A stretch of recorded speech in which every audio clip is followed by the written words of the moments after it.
Hello students हम discuss करेंगे polity and constitution के पर्सपेक्टिव से।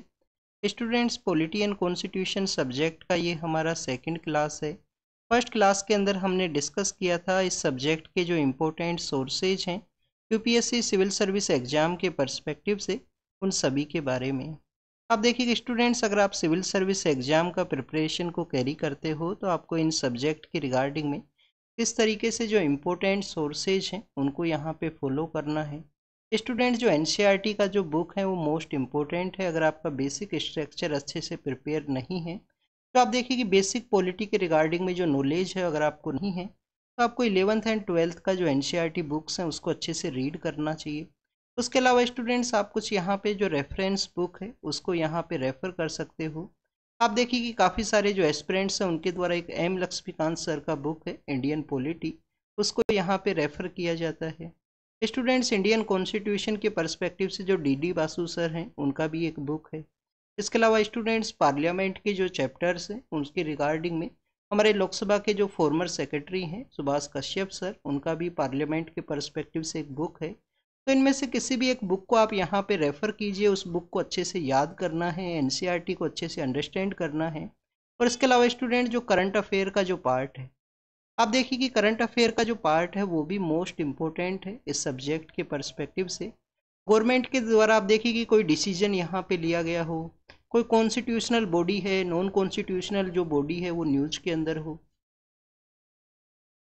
तो स्टूडेंट्स, उन इंस्टीट्यूशंस जो न्यूज़ के अंदर हैं उनके बेसिक प्रोविजंस के अलावा आपको हमारे जो कोर्ट्स हैं जिसके अंदर हाई कोर्ट है, सुप्रीम कोर्ट है, तो आप देखिए कि high courts and supreme court के द्वारा कुछ ऑब्जर्व किया गया हो कॉन्स्टिट्यूशन के रिगार्डिंग में, किसी केस के अंदर कोई जजमेंट यहाँ पे डिलीवर किया गया हो। क्योंकि आप देखिए कि इंडियन कॉन्स्टिट्यूशन है उसको एज ए लिविंग डॉक्यूमेंट के रूप से हम यहाँ पे ऑब्जर्व करते हैं।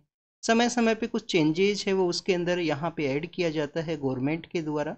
क्योंकि आप देखिए कि लॉ मेकिंग पावर है वो आपको पार्लियामेंट को देखने के लिए मिलती है कि पार्लियामेंट को जो लॉ मेकिंग पावर है वो यहाँ पे दिया गया है।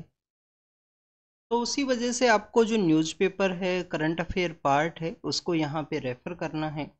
तो स्टूडेंट्स, अगर हम डिस्कस करें पॉलिटी एंड कॉन्स्टिट्यूशन जो सब्जेक्ट है उसके पर्सपेक्टिव से, और आप देखिए कि हमारे यहाँ पे जो कॉन्स्टिट्यूशन का जो डेवलपमेंट है वो किस तरीके से हुआ है। क्योंकि आप देखिए कि कैबिनेट मिशन का जो रिकमेंडेशन है उसके बाद में हमारे जो एमिनेंट पर्सन्स हुआ करते थे उस समय में, उन सभी को एक कॉन्स्टिट्यूशन असेंबली के अंदर में ऐड किया गया। कॉन्स्टिट्यूशन असेंबली के अंदर डेडिके जो आप देखिए कि डिस्कशन एंड डेलिब्रेशन है उसके थ्रू हमारा जो कॉन्स्टिट्यूशन है वो एग्जिस्टेंस के अंदर आता है। उसका जो कमेंसमेंट है वो आपको 2 मंथ का जो लेटर फेज है उसके अंदर देखने के लिए मिलेगा। कॉन्स्टिट्यूशन अडोप्शन एंड कमेंसमेंट के बीच में 2 मंथ का गैप है। उसके बिहाइंड में हिस्टोरिकल जो हमारा आप देखिए कि हिस्टोरिकल एक डे है, पूर्ण स्वराज डे, जो सेलिब्रेट किया गया था गवर्नमेंट के द्वारा उस समय में, जो इंडियन नेशनल कांग्रेस के द्वारा 1930 के समय में। तो स्टूडेंट्स, ये सब आपको यहाँ पे हिस्टोरिकल जो बैकग्राउंड है उसके बारे में भी आपको जानकारी होना चाहिए। क्योंकि इंडियन कॉन्स्टिट्यूशन का जो डेवलपमेंट है वो आपको स्लोली स्लोली आप देखिए कि आपको ब्रिटिश एरा के समय में कुछ ऐसे जो पार्ट्स हैं उनका कुछ प्रोविजंस का जो डेवलपमेंट है वो आपको देखने के लिए मिलेगा। उसी के रिगार्डिंग में आपको यहाँ पे जो ब्रिटिश एरा के समय जो डेवलपमेंट है, जो हिस्टोरिकल बैकग्राउंड है, उसके बारे में जानकारी होना चाहिए। उससे पहले स्टूडेंट्स, हम डिस्कस करेंगे पॉलिटी एंड कॉन्स्टिट्यूशन जो वर्ड हैं उनकी पर्सपेक्टिव से। स्टूडेंट्स, कभी आपने हिंदी के अंदर एक वर्ड है विधि, विधि के पर्सपेक्टिव से हम आपने रीड किया होगा। आप देखिए कि विधि जो वर्ड है उसी से फिर आपको जो लेटर फॉर्म के अंदर जो विधान है वो आपको देखने के लिए मिलता है। आप देखिए कि विधि से बनता है विधान, और विधान का जो लेटर फॉर्म के अंदर में आपको देखने के लिए मिलेगा संविधान। तो ये जो बेसिक जो 3 वर्ड्स हैं, ये जो बेसिक 3 वर्ड्स हैं, इनका आप देखिए कि इंटरकनेक्टिविटी आपको देखने के लिए मिलता है कि विधि से जो विधान है, विधान से फिर संविधान है, और संविधान के रूप से जो कॉन्स्टिट्यूशन है एक बेसिक डॉक्यूमेंट है वो एग्जिस्टेंस के अंदर में आएगा। तो स्टूडेंट्स, कॉन्स्टिट्यूशन बेसिकली क्या है? कॉन्स्टिट्यूशन बेसिकली जो फंडामेंटल रूल्स हैं किसी भी कंट्री के अंदर, जो इस्टेब्लिश लॉ है वो किस तरीके से वर्क करेगा, जो स्टेट का जो गवर्नमेंट है, स्टेट मीन्स जो कंट्री का जो गवर्नमेंट है वो किस तरीके से गवर्न करेगा, तो उसी के रिगार्डिंग में जो कंप्लीट इन्फॉर्मेशन है वो आपको कॉन्स्टिट्यूशन के अंदर देखने के लिए मिलेगा। तो आप देखिए कि कॉन्स्टिट्यूशन बेसिकली क्या है, यहाँ पे स्ट्रक्चर ऑफ गवर्नमेंट उसके रिगार्डिंग में इंफॉर्मेशन है कि गवर्नमेंट का जो स्ट्रक्चर है वो किस तरीके से रहेगा, गवर्नमेंट का जो स्ट्रक्चर है उसके बारे में जानकारी है। जो बेसिक जो सिटीजन्स के यहाँ पे राइट्स हैं, सिटीजन्स के जो राइट्स हैं उसके बारे में आपको जो जानकारी है। तो बेसिकली आप देखिए कि कॉन्स्टिट्यूशन क्या है। कॉन्स्टिट्यूशन एक डॉक्यूमेंट है जिसके अंदर जो फंडामेंटल रूल्स हैं, जो फंडामेंटल राइट्स हैं, फंडामेंटल राइट्स बेसिकली जो बेसिक राइट्स हैं किसी भी सिटीजन के, उन सभी के रिगार्डिंग में जो मेंशन है, जो गवर्नमेंट का जो स्ट्रक्चर है उसके रिगार्डिंग में जो मेंशन है वो आपको देखने के लिए मिलता है। स्टूडेंट्स अगर हम बात करें पॉलिटी के पर्सपेक्टिव से, तो पॉलिटी आप बेसिकली आप देखिए कि यहाँ पे फॉर्म है, जो प्रोसेस है, इस सिविल गवर्नमेंट का जो फॉर्म किस तरीके से रहेगा, वहाँ पे जो प्रोसेस है वो किस तरीके से रहेगा, वो बेसिकली जो पॉलिटी वर्ड है उसके द्वारा यहाँ पे कंक्लूड किया गया है। तो जो ग्रुप ऑफ पीपल हैं विद कलेक्टिव आइडेंटिटी, जो उनका गवर्नेंस के रिगार्डिंग में जो कलेक्टिव आइडेंटिटी है, उसी को आप देखिए कि जो पॉलिटी वर्ड है उसके रूप से यहाँ पे डिफाइन किया गया कि जो स्ट्रक्चर ऑफ गवर्नमेंट है, जो ग्रुप ऑफ पीपल्स का जो यहाँ पे गवर्नेंस का जो स्ट्रक्चर है उसके रिगार्डिंग में जो डेफिनेशन है वो आपको जो पॉलिटी वर्ड है उसके अंदर देखने के लिए मिलता है। स्टूडेंट्स अगर हम अब डिस्कस करें इंडियन कॉन्स्टिट्यूशन के पर्सपेक्टिव से, तो आप देखिए कि स्टूडेंट्स आपको एंशियंट समय से भी काफ़ी सारी जो स्ट्रक्चर हैं, स्ट्रक्चर बॉडीज हैं, उनका इस्टेब्लिशमेंट देखने के लिए मिलेगा। क्योंकि आप देखिए कि जो गवर्नेंस है वो तो एंशियंट समय में जब यहाँ पे जो किंग्स रूल किया करते थे उस समय भी गवर्नेंस का जो स्ट्रक्चर है वो हुआ करता था। क्योंकि आप देखिए कि आपको एंशियंट समय में सभा और समिति का जो कॉन्सेप्ट है वो देखने के लिए मिलता है। सभा और समिति के अंदर किस तरीके से जो गवर्नेंस का जो प्रोसेस है उसको कैरी आउट किया जाता था। तो बेसिकली आप देखिए कि जो सभा और समिति का जो प्रेजेंस है वो आपको यहाँ पे क्या शो करता है, स्टूडेंट्स शो यही करता है कि जो डिफरेंट काइंड ऑफ जो गवर्नेंस का जो स्ट्रक्चर है, डिफरेंट काइंड ऑफ गवर्नेंस के जो गवर्निंग इंस्टीट्यूशंस हैं, उनका प्रेजेंस आपको यहाँ पे वैदिक एरा के समय भी देखने के लिए मिलेगा। वैदिक एरा के समय भी इस गवर्नेंस के जो स्ट्रक्चर्स हैं, जो इंस्टीट्यूशंस हैं, उनका यहाँ पे इस्टेब्लिशमेंट है। तो स्टूडेंट्स ऋग्वेदा के अंदर में सभा और समिति है उसके पर्सपेक्टिव से मेंशन किया गया। समिति के पर्सपेक्टिव से अगर हम डिस्कस करें तो समिति आप देखिए कि जो यहाँ पे जो जनरल असेंबली है, जो हाउस ऑफ पीपल्स है, उनका ये मीटिंग है। और सभा आपको जो यहाँ पे एक स्मॉलर बॉडी है वो देखने के लिए मिलता है। आप देखिए कि सभा यहाँ पे जो स्मॉलर बॉडी है उनके द्वारा बेसिकली यहाँ पे जो डिसीजंस हैं वो कुछ सम सेलेक्टिव जो पीपल्स हैं उनके द्वारा लिए जाते हैं। और इसके अलावा स्टूडेंट समिति आपको जो जनरल असेंबली है उसका पार्ट आपको देखने के लिए मिलेगा। फिर आप देखिए कि वैदिक एरा के समय ही, वैदिक एरा के दौरान ही आपको एक वर्ड है जिसको कि हम धर्मशास्त्रा के नाम से जाना करते हैं। धर्मशास्त्रा जो वर्ड है वो उस समय न्यूज के अंदर उस समय हुआ करता था, उस समय आप देखिए कि मेंशन किया जाता है। धर्मशास्त्रा बेसिकली यहाँ पे किसी रिलीजन का जो रूल है वो नहीं है। बेसिक ये जो वर्ड है जो रूल ऑफ लॉ है, जो रूल ऑफ लॉ है उसी के रिगार्डिंग में ये जो वर्ड है उसको यूज किया जाता था कि किसी भी किंग का यहाँ पे एक बेसिक जो आप देखिए कि वर्क है कि उसको जो धर्मशास्त्र है, जो रूल ऑफ लॉ है, उसको इस्टेब्लिश करना है उसका जो टेरिटरी है उस एरिया के अंदर में। और फिर आप देखिए कि आपको जो असेंबली का जो कॉन्सेप्ट है वो आपको बुद्धिस्ट असेंबलीज के थ्रू भी देखने के लिए मिलेगा। क्योंकि आप देखिए कि बुद्धिस्ट काउंसिल्स हैं उनको भी ऑर्गेनाइज किया गया था, बुद्धिस्ट जो असेंबली है उनको भी ऑर्गेनाइज किया गया था। जो पाली लैंग्वेज है उसके अंदर भी यहाँ पे जो लॉ है उसके रिगार्डिंग में काफ़ी कुछ मेंशन है, जिसके अंदर जो प्रैक्टिस है, जो प्रोसीजर है, उसको किस तरीके से अडोप्ट करना है असेंबली के अंदर में, जब जनरल डिस्कशन है उस दौरान में किस तरीके से प्रैक्टिस रहेगा। कोरम का जो कॉन्सेप्ट है उसके रिगार्डिंग में भी मेंशन है। आप देखिए कि हमारे पीएम सर के द्वारा रिसेंटली हमारे यहाँ पे जो डेमोक्रेटिक इंस्टीट्यूशंस हैं उसके इस्टेब्लिशमेंट के रिगार्डिंग में काफ़ी कुछ जो एग्जाम्पल्स हैं उसको मन की बात प्रोग्राम के अंदर मेंशन किया गया था। जो बुद्धिस्ट जो असेंबलीज हैं उनके बारे में उनके द्वारा मेंशन किया गया कि असेंबली का जो प्रोसेस किस तरीके से वर्क करेगा, उसके रिगार्डिंग में जो बुद्धिस्ट असेंबलीज हैं उसके अंदर मेंशन है। आप देखिए कि उनके द्वारा एक मिनी कॉन्स्टिट्यूशन का जो प्रोसीजर है, एक उतिरमेरूर नाम का एक इंस्क्रिप्शन है सदर्न पार्ट ऑफ इंडिया के वहाँ पे, तो उसके बारे में भी उनके द्वारा मेंशन किया गया था। काकतीय डायनेस्टी का जो रिपब्लिक का जो कॉन्सेप्ट है, इसके अलावा जो डिस्कशन के रिगार्डिंग में आपको जो भासवना के द्वारा अनुभव मंडपम जो इस्टेब्लिश किया गया उसके अंदर में आपको डिस्कशन के रिगार्डिंग में जो प्रोसेस है उसका मेंशन आपको देखने के लिए मिलेगा। तो स्टूडेंट्स ये हमारा एंशियंट एंड मेडिवल हिस्ट्री का जो समय है, उस समय भी आप देखिए कि विधि से जो विधान का जो वर्किंग प्रोसेस है उसका जो मेंशन है वो हुआ करता था। बट स्टूडेंट जैसे ही ईस्ट इंडिया कंपनी यहाँ पे आती है, ईस्ट इंडिया कंपनी आप देखिए कि 1600 के समय में यहाँ पे ट्रेड के पर्सपेक्टिव से जो ईस्ट इंडिया कंपनी है उसका यहाँ पे अराइवल होता है। उसके लेटर फॉर्म के अंदर में आप देखिए कि जैसे ही जो मुगल एम्पायर है वो डिक्लाइन होगा, ईस्ट इंडिया कंपनी के द्वारा अपना जो रूल है उसको इस्टेब्लिश करने का कोशिश किया जाएगा। उसी के रिगार्डिंग में आपको बैटल ऑफ प्लासी है जो 1757 के समय देखने के लिए मिलेगा।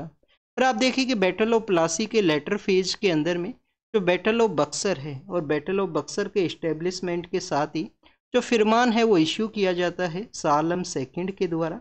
और जो दीवानी राइट्स हैं वो ग्रांट कर दी जाती हैं कि रेवेन्यू के रिगार्डिंग में जो राइट्स हैं बंगाल, बिहार और उड़ीसा का जो एरिया है वहाँ पे ईस्ट इंडिया कंपनी को जो दीवानी राइट्स है वो दे दी जाएंगी। तो उसी का जो इस्टेब्लिशमेंट है उसके साथ में जब ब्रिटिश यहाँ पे इस्टेब्लिश होते हैं उनके द्वारा आप देखिए कि उस एरिया के अंदर जो लॉ मेकिंग प्रोसेस उनके पास में आता है, और फिर आप देखिए कि इंटरवेन किया जाएगा ब्रिटिश पार्लियामेंट के द्वारा। तो ये आपको जो हिस्टोरिकल जो बैकग्राउंड है इसके रिगार्डिंग में जो इन्फॉर्मेशन ज़रूर से होना चाहिए जब भी आपको पॉलिटी को यहाँ पे अंडरस्टैंड करना है, इंडियन जो कॉन्स्टिट्यूशन है उसको अंडरस्टैंड करना है कि कैसे जो सेंट्रलाइजेशन का जो प्रोसेस यहाँ पे एग्जिस्टेंस के अंदर में आता है 1773 के रेगुलेटिंग एक्ट के थ्रू। और फिर आप देखिए कि वो जो सेंट्रलाइजेशन का जो प्रोसेस है जिसको कि 1773 का जो रेगुलेटिंग एक्ट है उसके थ्रू यहाँ पे इस्टेब्लिश किया जाता है। और ये जो सेंट्रलाइजेशन का प्रोसेस है वो 1833 के समय में 1833 का जो चार्टर एक्ट है उसके थ्रू अपना जो पीक है उसको यहाँ पे अचीव करेगा। यहाँ पे आप देखिए कि जो कंप्लीट इंडिया है, कंप्लीट इंडियन जो टेरिटरी है उसका एक गवर्नर जनरल है उसको इस्टेब्लिश किया जाएगा। तो फर्स्ट टाइम जो कंप्लीट टेरिटरी ऑफ इंडिया है वहाँ पे एक गवर्नर जनरल है वो इस्टेब्लिश होगा। उसके लेटर फॉर्म के अंदर में स्टूडेंट्स आपको 1857 का जो रिवोल्ट है वो देखने के लिए मिलता है। और आप देखिए कि 1857 का जो रिवोल्ट है उसके बाद में यहाँ पे जो कंपनी का जो रूल है उसको अबोलिश किया जाएगा, ब्रिटिश क्राउन के द्वारा जो एडमिनिस्ट्रेटिव जो वर्क है उसको टेक ओवर किया जाएगा 1857 के रिवोल्ट के बाद में। और फिर आप देखिए कि जो डिसेंट्रलाइजेशन है वो यहाँ से स्टार्ट होगा। हमारे जो प्रोविंस हैं उनके अंदर में जो डिफरेंट डिफरेंट इंस्टीट्यूशंस है उसका इस्टेब्लिशमेंट आपको 1861 का जो एक्ट है उसके थ्रू देखने के लिए मिलेगा। और ये जो डिसेंट्रलाइजेशन का जो प्रोसेस है वो अपने पीक के ऊपर पहुंचता है 1935 का जो एक्ट है गवर्नमेंट ऑफ इंडिया एक्ट 1935 के थ्रू। और आप देखिए कि 1935 के उसी एक्ट के थ्रू 1937 के समय में कुछ हमारे जो स्टेट्स हैं, कुछ हमारे जो आप देखिए कि जो प्रोविंस के जो एरियाज हैं वहाँ पे इलेक्शंस हैं वो कंडक्ट होंगे। कुछ एरियाज़ के अंदर जो इंडियन नेशनल कांग्रेस का जो गवर्नमेंट जो पार्टी हुआ करता था उनका आप देखिए कि उस समय में जो गवर्नमेंट है वो भी इस्टेब्लिश होगा कुछ स्टेट जो प्रोविंस के जो एरियाज हैं वहाँ पे। तो ये जो कंप्लीट प्रोसेस है जो सेंट्रलाइजेशन एंड डिसेंट्रलाइजेशन के पर्सपेक्टिव से हमने यहाँ पे डिस्कस किया। तो आप देखिए कि ये जो कंप्लीट जो जानकारी है आपको हिस्टोरिकल बैकग्राउंड का जो डेवलपमेंट है उसी के थ्रू आपको यहाँ पे जानकारी मिलेगा।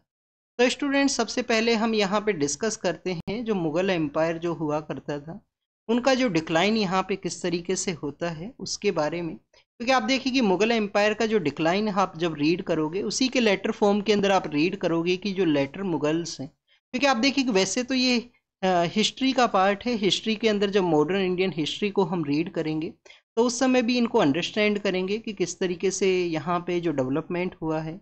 बट आप देखिए कि यहाँ पे हम ओवरऑल जो समराइज फॉर्म है उसके थ्रू इसको कैरी करते हैं। तो स्टूडेंट्स आप देखिए कि अगर हम बात करें 1707 का वो समय है जब जो मुगल एम्परर हुआ करते थे औरंगजेब 1707, उस समय जो मुगल जो रूलर हुआ करते थे औरंगजेब उनका वहाँ पे डेथ होता है।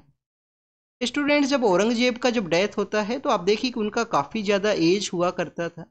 काफ़ी ज़्यादा एज होने की वजह से स्टूडेंट्स जो लेटर फॉर्म के अंदर जो रूलर पावर के अंदर आते हैं ऑलरेडी आप देखिए कि उनका ओल्ड एज के समय वो पावर के अंदर में आएंगे।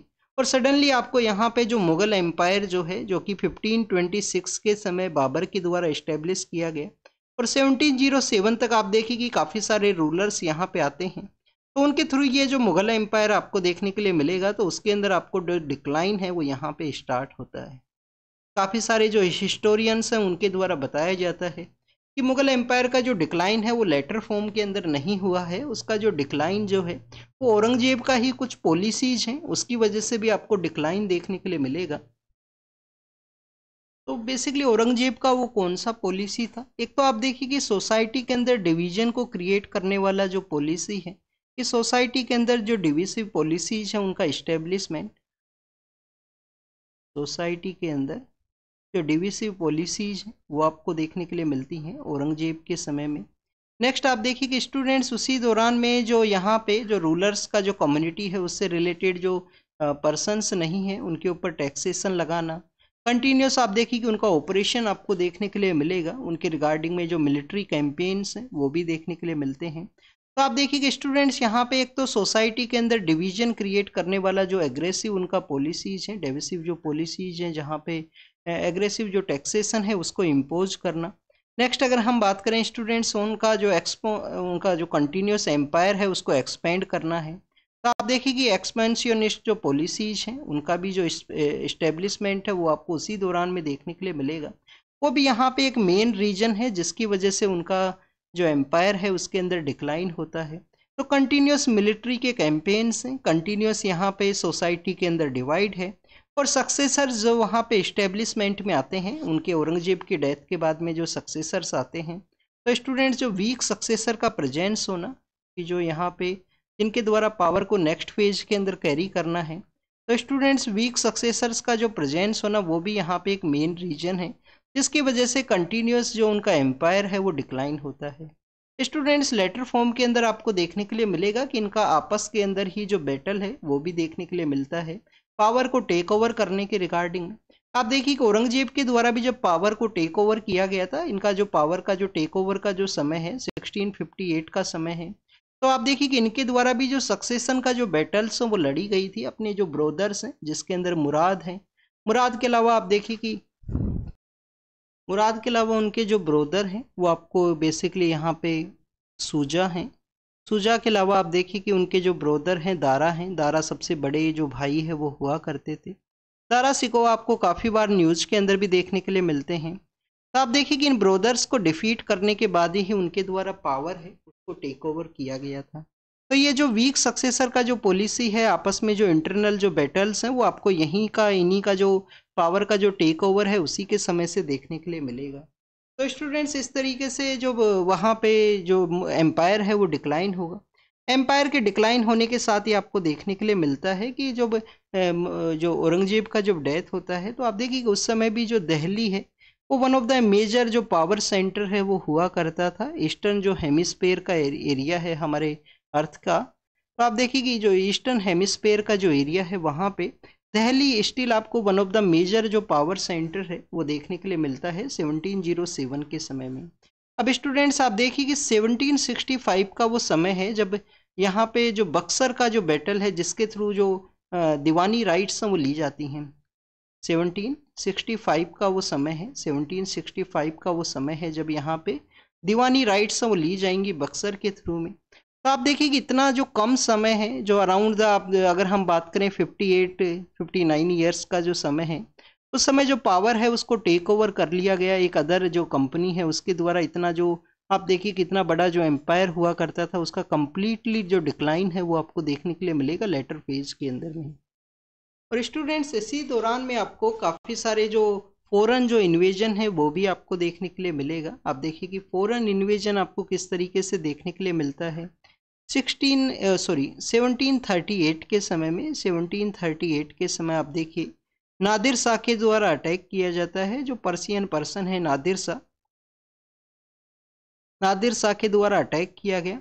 और आप देखिए कि यहाँ पे जो काफ़ी सारा जो लूटपाट है वो देखने के लिए मिलेगा नादिर शाह के उस अटैक के दौरान में। फिर आप देखिए कि 1761 के समय में जब प्लासी का जो वॉर है वो हो चुका था, प्लासी का लड़ाई के बाद में 61 के समय आपको अहमद शाह अब्दाली हैं, अहमद शाह अब्दाली हैं, उनका जो अटैक है वो देखने के लिए मिलेगा। और आप देखिए कि अहमद शाह अब्दाली के उस अटैक के दौरान में जो मराठा एम्पायर है उनका वहाँ पे डिफीट होता है। मराठा एम्पायर्स का जो डिफीट है वो आपको देखने के लिए मिलेगा। तो आप देखिए कि इस तरीके से कुछ जो लेटर फॉर्म के अंदर में जो बाहर से जो फॉरेन इन्वेजन है वो भी उस समय होते हैं। स्टूडेंट्स, ऐसा भी काफ़ी सारे हिस्टोरियंस के द्वारा बताया जाता है कि 1761 का जो थर्ड बैटल ऑफ पानीपत है, उसी के थ्रू यहाँ पे ये क्लियर हो चुका था कि आने वाले समय में ईस्ट इंडिया कंपनी के द्वारा जो रूल है वो किया जाएगा इंडिया का जो टेरिटोरियल एरिया है वहाँ पे। तो स्टूडेंट्स, इस तरीके से डेवलपमेंट होता है। आप देखिए कि 1757 के समय में 1757 के समय में बैटल ऑफ प्लासी है वो आपको देखने के लिए मिलेगा। आप देखिए कि इसके रिगार्डिंग में आपको एक काफ़ी फेमस बुक है हिस्ट्री के रिगार्डिंग में, प्लासी टू पार्टीशन काफ़ी ज़्यादा फेमस बुक है। तो स्टूडेंट, 1757 के समय में बैटल ऑफ प्लासी है। बैटल ऑफ प्लासी के बाद में जो ब्रिटिश अथॉरिटीज़ हैं उनके द्वारा एक सम काइंड ऑफ जो रूल मेकिंग पावर बॉडी है उसको इस्टेब्लिश किया जाता है बंगाल के उस एरिया के अंदर में। और मीर जाफ़र है उनको यहाँ पे जो नवाब बंगाल है उसके रूप से इस्टेब्लिश किया जाएगा। बैटल ऑफ प्लासी है, उसके बाद में आप देखिए कि मीर जाफ़र है उसको यहाँ पे इस्टेब्लिश किया गया। मीर जाफ़र को फिर आप देखिए कि रिमूव कर दिया जाएगा, डिप्टी नवाब का एक पोस्ट वो भी क्रिएट किया जाता है। और स्टूडेंट, जो नवाब है वो यहाँ पे कम्प्लीटली अकाउंटेबल है, बट कम्प्लीटली जो फाइनेंस का जो कम्प्लीटली जो वर्क है तो आपको डिप्टी नवाब है उनके अंडर में देखने के लिए मिलेगा। डिप्टी नवाब बेसिकली एक कंपनी का जो ऑफिशियल है उसका प्रेजेंस हुआ करता था। नवाब का जो बेसिकली आप देखिए कि कोर्ट एरिया है वहाँ पे। मीर जाफ़र के बाद में स्टूडेंट्स इसी का जो यहाँ पे दामाद है मीर कासिम को जो पावर है उसके अंदर में इस्टेब्लिश किया जाता है। मीर जाफ़र के साथ में कुछ डिस्प्यूट्स होते हैं ईस्ट इंडिया कंपनी के, वो हिस्ट्री का पार्ट है। जब हम हिस्ट्री को रीड करेंगे तो काफ़ी डिटेल के अंदर इसको अंडरस्टैंड करेंगे। मीर कासिम को पावर के अंदर लाया जाता है, बट मीर कासिम का जो वर्किंग प्रोसेस है उसके साथ में आप देखिए कि कोऑपरेशन नहीं देखने के लिए मिलेगा। और कोऑपरेशन के बाद में यहाँ पे फिर से मीर जाफ़र है उनको फिर से नवाब के रूप से इस्टेब्लिश किया जाएगा। अब ये जो मीर कासिम है, मीर कासिम आप देखिए कि उस समय जो बैटल ऑफ बक्सर जो 1765 के समय जो बैटल फोर्ट होता है, 1764 के समय जो बैटल ऑफ बक्सर आपको देखने के लिए मिलेगा। तो आप देखिए कि बैटल ऑफ बक्सर के अंदर में जो मीर कासिम है उन्हीं के द्वारा एक फोर्स है उसको लीड किया गया था, जो इनको कुछ समय के लिए जो नवाब है वो बनाया जाता है। तो स्टूडेंट्स, मीर कासिम है बैटल ऑफ बक्सर के अंदर में। अवध के एक नवाब हुआ करते थे जिनको कि हम शुजा-उद-दौला के नाम से जाना करते हैं। तो स्टूडेंट्स, बंगाल के जो यहाँ पे नवाब हैं मीर कासिम हैं। बंगाल के नवाब के बाद में आप देखिए कि अवध के जो नवाब हैं शुजा-उद-दौला हैं। और स्टूडेंट्स, शाह आलम सेकंड हैं, शाह आलम सेकंड। ये बेसिकली जो 3 पर्सन्स हैं उनके द्वारा ईस्ट इंडिया कंपनी से जो बैटल है वो लड़ी जाएगी, जिसके अंदर इनका डिफीट होता है। ये कम्प्लीटली डिफीट होने के बाद में आप देखिए कि यहाँ पे जो शाह आलम सेकंड के द्वारा एक फरमान है उसको इश्यू किया जाता है 1765 के समय में। स्टूडेंट्स, 1765 के समय में एक फरमान है उसको इश्यू किया जाएगा, किसके द्वारा? शाह आलम सेकंड के द्वारा। फरमान बेसिकली एक ऑर्डर है जिसके अंदर दीवानी राइट्स हैं वो दे दिया गया। फरमान किसके द्वारा इश्यू किया गया स्टूडेंट्स? शाह आलम सेकंड के द्वारा। और इसके अंदर क्या यहाँ पे ग्रांट किया गया? यहाँ पे जो दीवानी राइट्स हैं, जो रेवेन्यू के रिगार्डिंग में जो राइट्स हैं, दीवानी राइट्स ग्रांट कर दिया गया ईस्ट इंडिया कंपनी को। कौन से एरिया के रिगार्डिंग में? आप देखिए कि बंगाल का जो एरिया है, बंगाल के रिगार्डिंग में दीवानी राइट्स दे दिया गया। बंगाल के अलावा जो बिहार का एरिया है, बंगाल, बिहार और उड़ीसा का जो एरिया है वहाँ का आपको जो दीवानी राइट्स है वो देखने के लिए मिलेगा। तो स्टूडेंट्स, यहाँ पे आप देखिए कि एनुअल जो सब्सिडी है वो भी ग्रांट किया जाता था। यहाँ पे जो एम्परर हैं उनको जो एनुअल सब्सिडी है वो ग्रांट किया जाएगा। स्टूडेंट्स, अगर हम यहाँ पे और भी डिस्कस करें तो आप देखिए कि जो फॉरेन पावर्स आते हैं, जो हमारे यहाँ पे 15th एंड 16th सेंचुरी के समय में जो फॉरेन पावर्स का जो अराइवल आपको देखने के लिए मिलता है, तो आप देखिए कि जो फॉरेन पावर्स हैं उनको भी 1760 के समय में 1760 के समय जो फ्रेंच नाम का एक फॉरेन पावर हुआ करता था, जो लिटिल बिट यहाँ पे जो कम्प्लीटली आप देखिए कि उनका जो कुछ बैटल है वो देखने के लिए मिलेगा French and east India company का। तो students, French and east India company के द्वारा फ्रेंच का जो पावर है उसको भी कम्प्लीटली इंडिया का जो टेरिटरी है उससे रिमूव कर दिया गया। अब आप देखिए कि बंगाल, बिहार और जो उड़ीसा का जो एरिया है वहाँ पे जो कम्प्लीटली जो रेवेन्यू का जो राइट है वो ईस्ट इंडिया कंपनी के पास में है। नवाब वहाँ पे है, बट नवाब के पास में एडमिनिस्ट्रेटिव का पावर है और कम्प्लीटली आप देखिए कि फाइनेंस के रिगार्डिंग में किसी भी तरीके का जो कंट्रोल है वो नहीं है। तो completely one kind of plunder, one kind of आप देखिए कि जो लूट पाट है वो ईस्ट इंडिया कंपनी के थ्रू आपको देखने के लिए मिलेगा। आप देखिए कि यहाँ पे जो बंगाल के जो नवाब हैं उनके पास में जो निजामत का जो वर्क है, निजामत जो बेसिक गवर्नेंस है उसका जो वर्क है, अब दीवानी जो वर्क है, जो दीवान जो बेसिकली रेवेन्यू का जो पार्ट है वो ईस्ट इंडिया कंपनी के पास में है।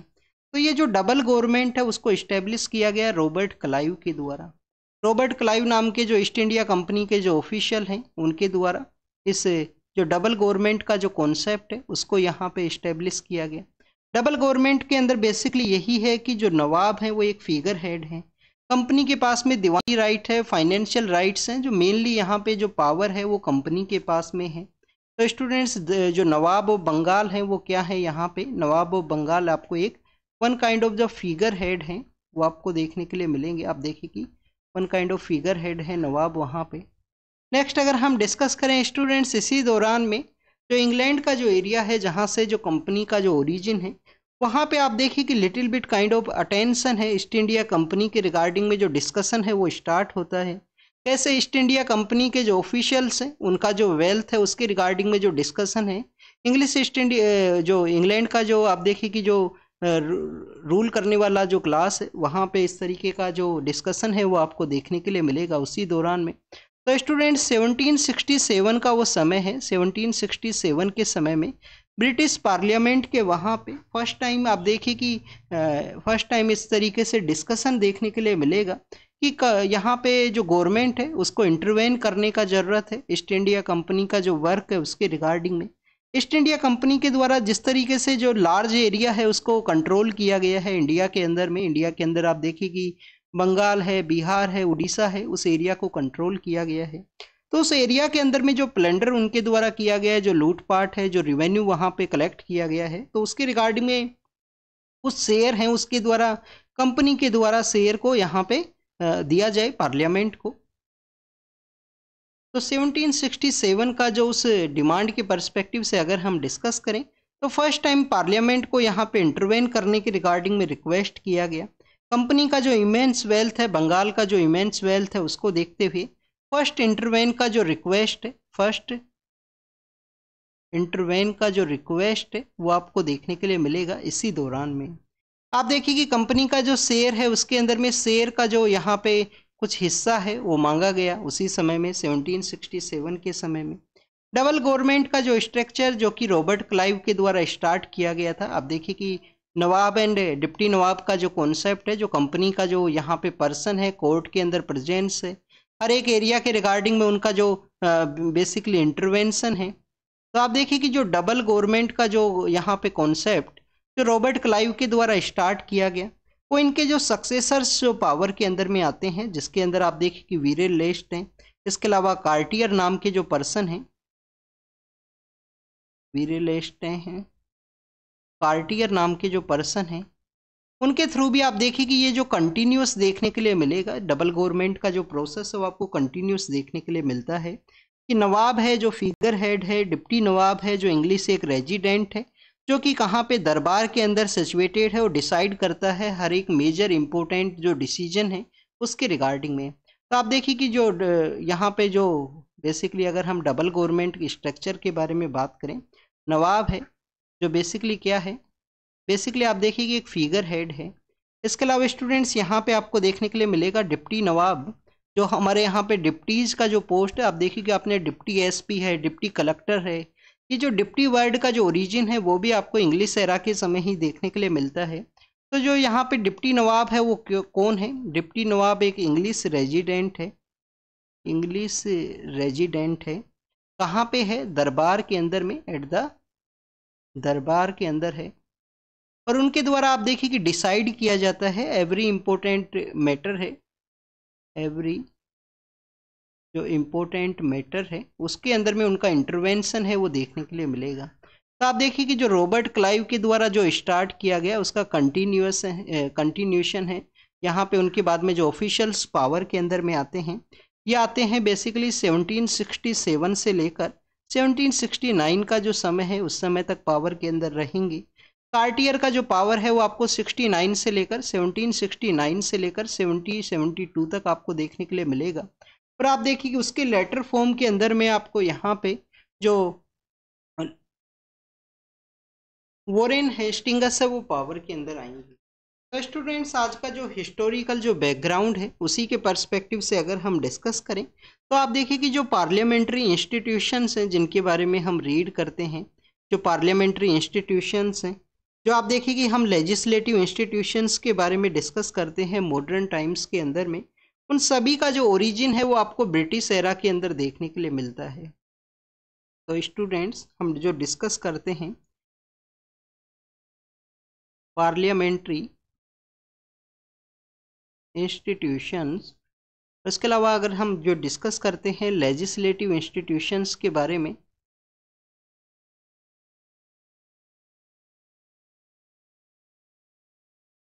तो इन सभी का जो ओरिजिन है, इन सभी का जो ओरिजिन है वो आपको कब देखने के लिए मिलता है? ये जो ब्रिटिश एरा है जो कि आप देखिए कि 1773 से स्टार्ट होता है, इसी ब्रिटिश एरा से आपको इनका जो ओरिजिन है वो देखने के लिए मिलेगा। स्टूडेंट्स, अगर हम डिस्कस करें 1773 के समय फर्स्ट टाइम ब्रिटिश पार्लियामेंट के द्वारा जो यहाँ पे इंटरवेन किया गया कंपनी का जो वर्क है उसके अंदर में 1773 का जो रेगुलेटिंग एक्ट है वो यहाँ पे क्यों लाया गया उसके बारे में। तो आप देखिए कि जो 1773 का जो एरा है उससे प्रीवियस फेज के अंदर में, उससे जो प्री का जो एरा है उसके अंदर में कुछ इस तरीके से आपको जो डेवलपमेंट है वो देखने के लिए मिलता है। एक तो आप देखिए कि जो कंटिन्यूस वहाँ पे डिमांड, जो प्रॉफिट के अंदर में जो डिमांड है, डिमांड इन प्रॉफिट, वो आपको कंटिन्यूस देखने के लिए मिलेगा। आप देखिए कि जो कंटिन्यूस यहाँ पे प्रॉफिट जो प्लंडर किया गया है कंपनी के द्वारा बंगाल के अंदर में, तो जो प्लंडर है उसके अंदर में जो डिमांड है वो उसको कंटिन्यूस यहाँ पे रेज किया जाएगा वहाँ पे जो रूलिंग क्लास है उसके द्वारा। नेक्स्ट स्टूडेंट्स, अगर हम डिस्कस करें उसी एरा के बारे में, तो आप देखिए कि लोन है वो मांगा गया कंपनी के द्वारा, लोन के लिए अप्लाई किया गया कंपनी के द्वारा। जैसे ही लोन के लिए अप्लाई किया जाता है, पार्लियामेंट का जो इंटरवेंशन है उसका जो डिमांड इंक्रीज होगा, और डिमांड इंक्रीज होने के साथ ही आप देखिए कि कंपनी को रेगुलेट करने के रिगार्डिंग में स्टूडेंट्स जो फर्स्ट एक्ट हम रीड करते हैं वो है रेगुलेटिंग एक्ट। और आप देखिए कि रेगुलेटिंग जो वर्ड है उसका मीनिंग है कंट्रोल करना।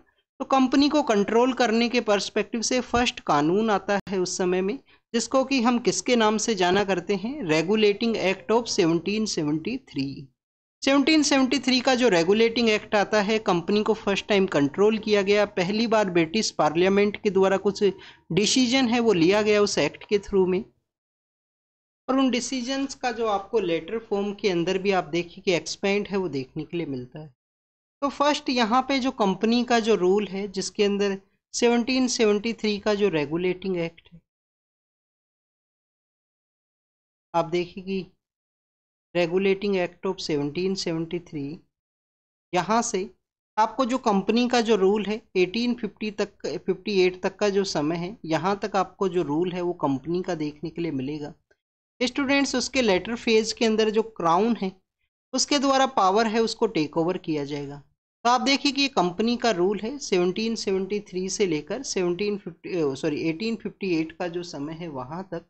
उसके बाद में आपको क्राउन का जो रूल देखने के लिए मिलता है। तो स्टूडेंट्स, अगर हम रेगुलेटिंग एक्ट ऑफ 1773 के कुछ बेसिक प्रोविजंस के बारे में या जो बेसिक इसके फीचर्स हैं उसके बारे में अगर हम डिस्कस करें, तो आप देखिए कि ये फर्स्ट टाइम यहाँ पे कंपनी के द्वारा फर्स्ट जो रूल है वो आपको देखने के लिए मिलेगा। फर्स्ट रूल है जो फ्रेम किया गया या फर्स्ट स्टेप लिया जाता है ब्रिटिश गवर्नमेंट के द्वारा, first step taken by the British government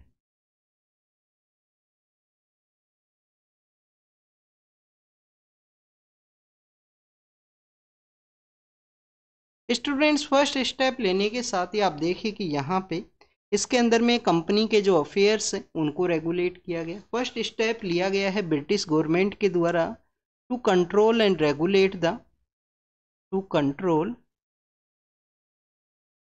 regulate the affairs of the East India company.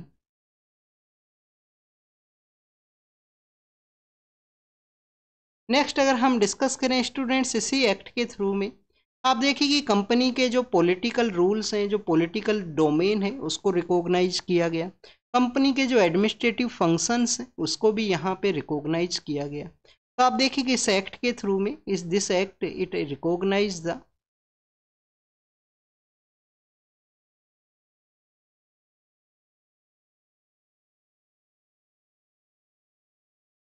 administrative and political. So it recognizes the administrative and political functions of the company, administrative and political functions of the east India company. Third अगर हम discuss करें students इस act के through में आप देखिए कि central जो एडमिनिस्ट्रेशन है उसका जो इस्टेब्लिशमेंट है वो आपको देखने के लिए मिलेगा, क्योंकि आप देखिए कि सेंट्रलाइजेशन यहाँ पे किस तरीके से स्टार्ट होता है। सेंट्रलाइजेशन यहाँ पे जो फाउंडेशन ऑफ सेंट्रलाइजेशन है, इट लेड द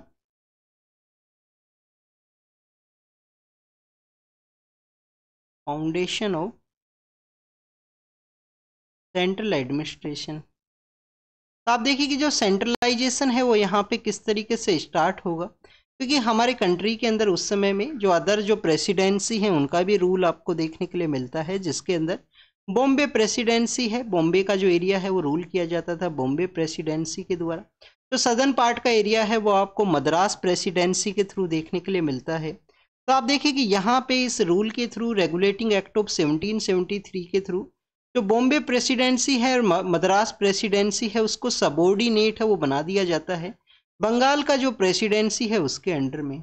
बंगाल का प्रेसिडेंसी के अंडर में जो सबॉर्डिनेट है वो आपको Bombay presidency and that Madras presidency है वो देखने के लिए मिलेगा। तो इसी तरीके से आप देखिए कि सेंट्रल एडमिनिस्ट्रेशन का जो रूल है वो इस्टेब्लिश होता है, उसका जो फाउंडेशन है वो यहाँ पे स्टार्ट होगा। स्टूडेंट्स गवर्नर जनरल का जो काउंसिल है, गवर्नर जनरल का जो काउंसिल है उसको यहाँ पे इस्टेब्लिश किया गया। आप देखिए कि एग्जीक्यूटिव जो काउंसिल है वो उसको इस्टेब्लिश किया गया। गवर्नर ऑफ बंगाल को यहाँ पे डेजिग्नेट कर दिया गया गवर्नर जनरल ऑफ बंगाल। जो गवर्नर ऑफ बंगाल हैं उनको आप देखिए कि बना दिया गया गवर्नर जनरल ऑफ बंगाल। और स्टूडेंट्स इनको एक एग्जीक्यूटिव काउंसिल है वो भी यहाँ पे ग्रांट किया गया। एक एग्जीक्यूटिव जो काउंसिल है वो भी यहाँ पे ग्रांट किया गया, जिसके अंदर 4 मेंबर्स हैं। फर्स्ट हमारे जो गवर्नर जनरल हैं जो आपको लॉर्ड वारेन हेस्टिंग्स है वो देखने के लिए मिलते हैं। फर्स्ट आप देखिए कि जो गवर्नर हैं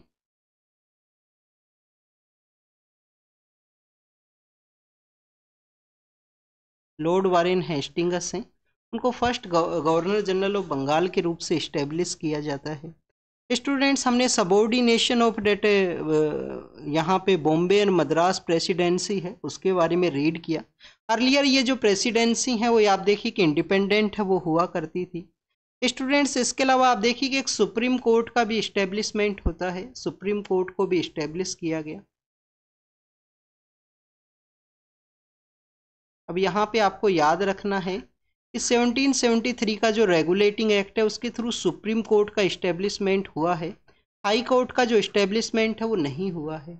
काफ़ी बार आपसे जो क्वेश्चंस है वो पूछ लिए जाएंगे टेस्ट सीरीज के अंदर में, और क्वेश्चन आपको स्टेटमेंट है वो दिया जाएगा कि हाई कोर्ट का जो इस्टेब्लिशमेंट है वो आपको 1773 का जो रेगुलेटिंग एक्ट है उसके थ्रू देखने के लिए मिलता है।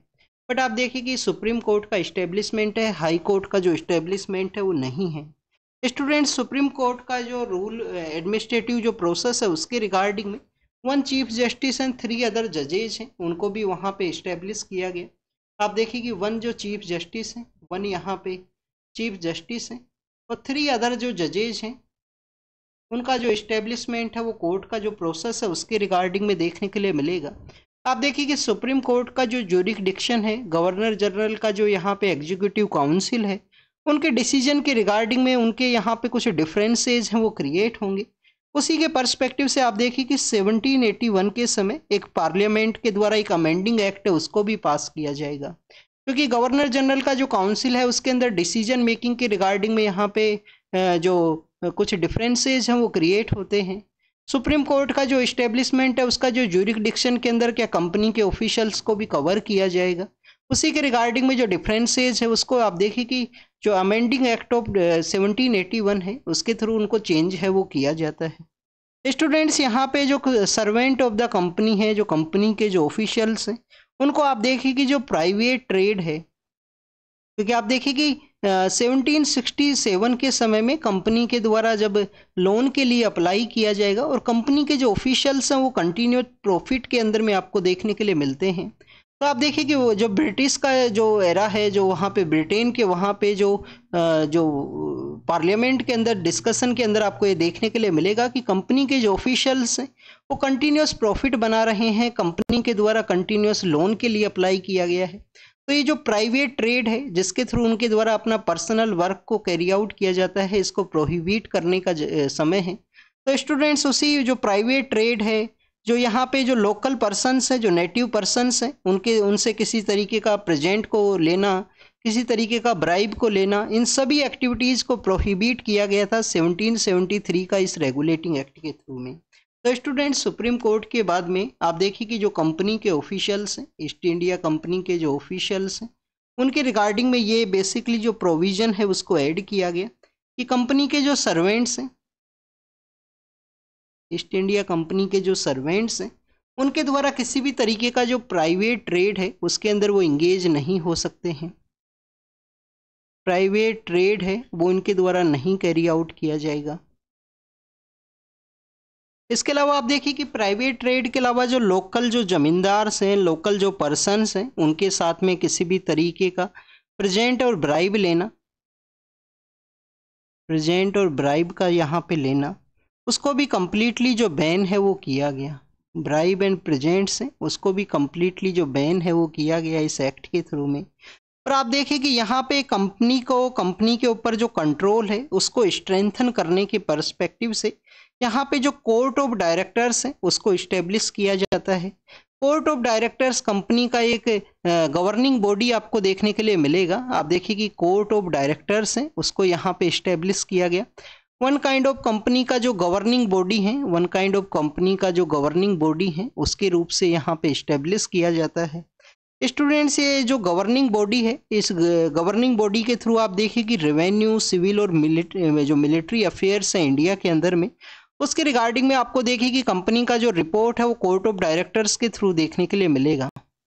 कंपनी के कौन कौन से एरियाज, कंपनी के जो रेवेन्यू के एरिया हैं, रेवेन्यू के अलावा स्टूडेंट जो सिविल मैटर्स हैं, कंपनी के जो सिविल मैटर्स हैं, और सिविल मैटर्स के अलावा आप देखिए कि जो मिलिट्री अफेयर्स हैं इंडिया के अंदर में, मिलिट्री अफेयर्स हैं, उसके पर्सपेक्टिव से जो कोर्ट ऑफ डायरेक्टर्स हैं उनका आपको इंगेजमेंट है वो देखने के लिए मिलता है। नेक्स्ट अगर हम डिस्कस करें स्टूडेंट्स, यहाँ पे आप देखिए कि कुछ डिफरेंसेज है वो एक क्रिएट करता है 1773 का जो रेगुलेटिंग एक्ट है। उसी के रिगार्डिंग में 1781 के समय में, 1781 का जो टाइम है उस दौरान में एक अमेंडिंग एक्ट है उसको भी लाया गया। एक अमेंडिंग एक्ट है वो आपको देखने के लिए मिलेगा। आप देखिए कि 1781 के समय जो अमेंडिंग एक्ट है उसको लाया गया, तो उस समय जो गवर्नर जनरल कौन हुआ करते थे, लॉर्ड वारेन हेस्टिंग्स है, वही आपको 1784 तक जो गवर्नर जनरल हैं वो देखने के लिए मिलते हैं। आप देखिए कि आपको जो वारेन हेस्टिंग्स का जो टाइम पीरियड है वो 1773 से लेकर 1784 तक, पिट्स इंडिया एक्ट तक, इन्हीं का जो टाइम पीरियड है वो देखने के लिए मिलेगा।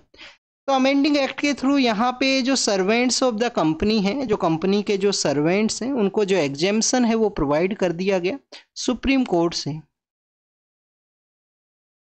आप देखिए कि जो सुप्रीम कोर्ट 1773 के थ्रू इस्टेब्लिश किया गया था, उसके रिगार्डिंग में जो एग्जेम्पशन है कंपनी के, exemption to the companies servant, East India company के जो सर्वेंट्स हैं उनको एग्जेम्पशन दे दिया गया कि उसके ऊपर इनका जो ज्यूरिसडिक्शन है उसका एप्लीकेबिलिटी है वो नहीं रहेगा। स्टूडेंट्स इसके अलावा आप देखिए कि जो गवर्नर जनरल का जो काउंसिल है उसको एज ए प्रोविंशियल कोर्ट के रूप से इस्टेब्लिश किया गया कि हाईएस्ट अपील है उसको कैरी किया जा सकता है। अगर मोर देन 5000 का अगर यहाँ पे कोई रिक्वेस्ट है, कोई केस है, तो आप देखिए कि जो किंग्स जो किंग का जो कोर्ट है उसके अंदर जो हाईएस्ट अपील है वो देखने के लिए मिलेगा। तो गवर्नर जनरल का जो काउंसिल है उसके अंदर एक अपील का जो प्रोसेस है एज ए प्रोविंशियल कोर्ट के रूप से गवर्नर जनरल का जो काउंसिल है उसको एज ए अपील कोर्ट के रूप से या अपील का जो कोर्ट है उसके रूप से इस्टेब्लिश किया गया कि हाईएस्ट अराउंड द 5000 के अराउंड का जो आप देखिए कि कोई केस है तो उसके अंदर अप्रोच किया जा सकता है इनकी रिगार्डिंग में। स्टूडेंट 1781 के इस अमेंडिंग के बाद में आपको पिट्स इंडिया एक्ट है वो देखने के लिए मिलता है। पिट्स का जो एक्ट है वो इस्टेब्लिशमेंट में आता है।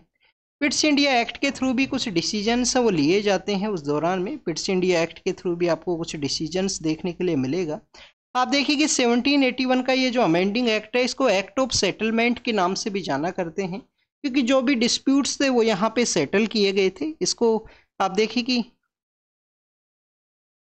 एक्ट ऑफ सेटलमेंट है, एक्ट ऑफ सेटलमेंट है वो भी है यहाँ पे आपको देखने के लिए मिलता है। इसके बाद में आप देखिए कि 1784 के समय जो पिट्स इंडिया एक्ट है वो पावर के अंदर आएगा।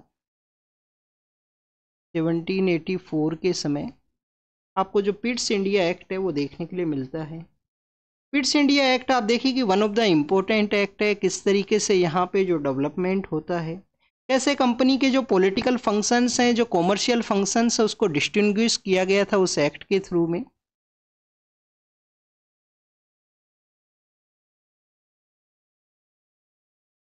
तो पिट्स इंडिया एक्ट है वो इस्टेब्लिशमेंट में आता है 1784 के समय। और आप देखिए कि इसके अगर हम प्रोविजंस के बारे में डिस्कस करें जो काफ़ी कॉमन कुछ पॉइंट्स हैं उसको ऐड किया गया इस एक्ट के थ्रू।